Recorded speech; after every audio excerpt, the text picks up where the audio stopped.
Ну что, друзья, время кашляющих, чихающих, болеющих и так далее. Только мы не болеем. Мы просто как столпы, да, Михаил Егорович? Да, дорогие доктора? Мы Пока все да. вакцинированы, мы молодцы. Сегодня у нас будут глупые вопросы о кашле. И не оттягивая в долгий ящик, я позову первого гостя.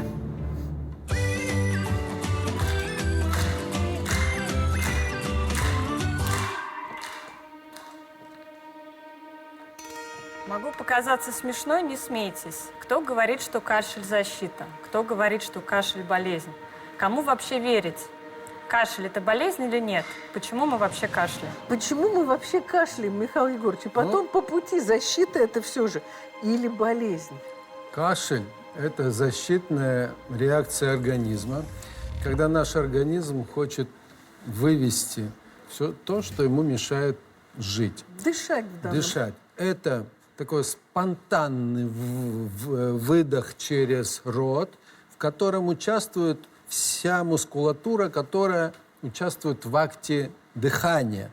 То есть за счет раздражения тех участков кашлевого рефлекса, которые находятся на задней стенке глотки, в нашей трахее, в бронхах, за счет этого раздражения происходит резкий выдох, выброс воздуха, соответственно, со всем содержимым, которое находится у нас и в бронхах, и в легких иногда. То есть это защитная реакция организма в ответ на попадание какого-то раздражителя в дыхательную систему. Понятно? Да, понятно. Так что и то, и другое, и защита, и проявление болезни.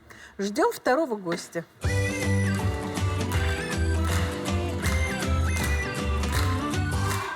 Наверное, смеяться будете. Я, когда болею и кашляю, дома хожу всегда в маске. Ну, чтоб своих родных не заразить. Да что там, с женой спать ложусь в маске.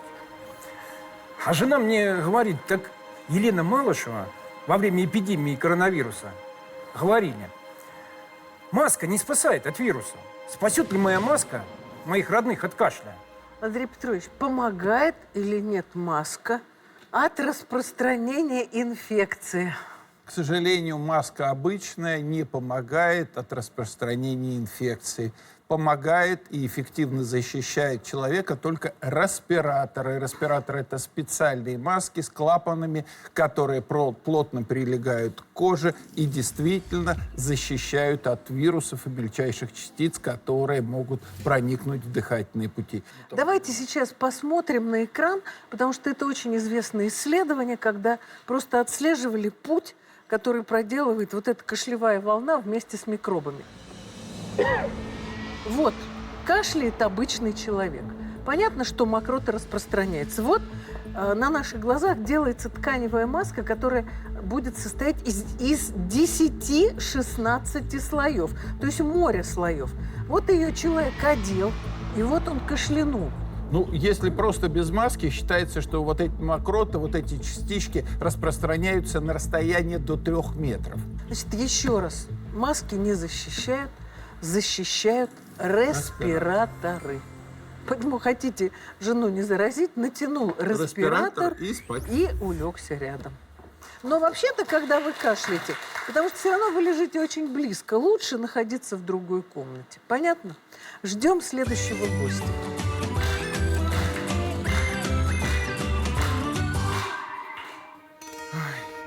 Я очень часто смотрю вашу программу. Я, в общем, наслушался про то, что гипертония может привести к инсульту. И, в общем, я за себя забеспокоился. Я пошел в свою местную поликлинику к своему врачу. И она мне прописала лизинаприл от давления. И давление, в общем, мне нормализовалось. Но у меня начался кашель. Пошел опять к врачу, и она мне говорит, это у вас от лизинаприла. Вроде как побочка пошла, надо отменять. Но, знаете, я честно, я в панике. Но мы никогда не говорим, что... Подождите секундочку. Но мы никогда не говорим, что человека надо оставить без лечения. Итак, прилы. Один из главных побочных эффектов – кашель. Почему он возникает? В принципе, он связан с механизмом действия этих лекарств. Увеличивается концентрация вещества, которого мы называем брадикинин, который раздражает кашлевые рефлексы, приводит к небольшому отеку слизистой. Это вызывает сухой кашель, который мешает жить человеку. Давайте еще раз покажем. Вот тут раздражается Это рецепторы. кашлевой центр, и человек начинает кашлять. Это побочный эффект лизинаприла. Он есть. И всех прилов. Решение очень простое. Есть препараты, которые называются сартанами, которые работают на шаг дальше, чем прилы, приводит к такому же снижению артериального давления и обладает теми же самыми положительными эффектами на предупреждение сердечно-сосудистых катастроф. Потому что у вас есть вариант попробовать другую группу лекарств. Вот и все. Врач должен не отменить, а заменить прилы на сартаны. Я тоже принимала лизинаприл, у меня тоже был кашель. Теперь я принимаю лазартан. Да. Сартан – это валсартан, лазартан. Понятно? Любой сартан. Он будет прекрасен, и давление будет нормальное. Вот так. Ждем следующего гостя.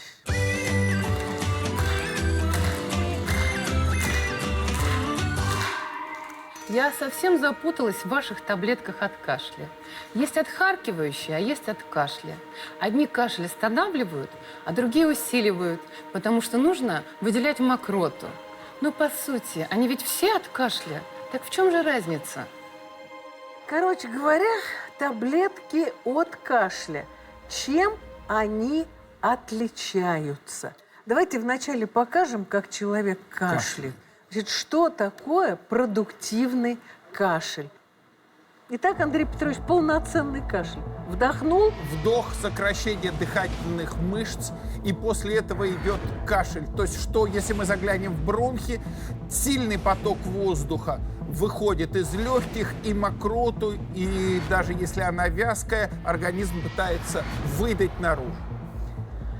Очень важно понимать, что препараты, которые блокируют кашель, препараты от кашля, опасно назначать пожилым людям и маленьким детям. Почему? А потому что им-то как раз нужно, чтобы была мокрота, которая уходит. А если мы будем подавлять у них кашель, то в этом случае дыхание будет неэффективным, и это перекроет их бронхи. Возникнет осложнение в виде инфекции, нарушения дыхания, нарушения циркуляции кислорода. В общем, тяжелейшее состояние. Не только это. У пожилых людей и очень часто у маленьких детей не хватает мощи мышечной откашлять то, что надо откашлять. Вот покажите нам непродуктивный, неполноценный кашель. Мышц мало, они не могут глубоко вдохнуть и с силой откашлять. Так это приводит к одному и он тому же. кашлянул, видите? А мокрота не осталась. вывелась, но все равно он кашляет. Если мы в этом случае заблокируем кашлевой рефлекс, то, к великому сожалению, это усилит и ухудшит течение болезни. Понятно? А есть препараты, разжижающие мокроту. Мы их тоже не любим. Почему, Андрей Петрович? Но мы их не любим, потому что если нету продуктивного кашля, то тогда человек, как мы говорим, останется в болоте. И все вот это останется в легких. Мокрота не будет отходить. И если кашель непродуктивный, мы только это усугубляем ситуацию. Поэтому маленьким детям и пожилым людям все это опасно давать. Вывод какой? Кашель требует наличия врача. Диагноз должен быть сначала поставлен, что происходит, только потом мы делаем назначение препарата, который подходит для конкретного человека. Вот так. Ненадолго прервемся, а потом продолжим.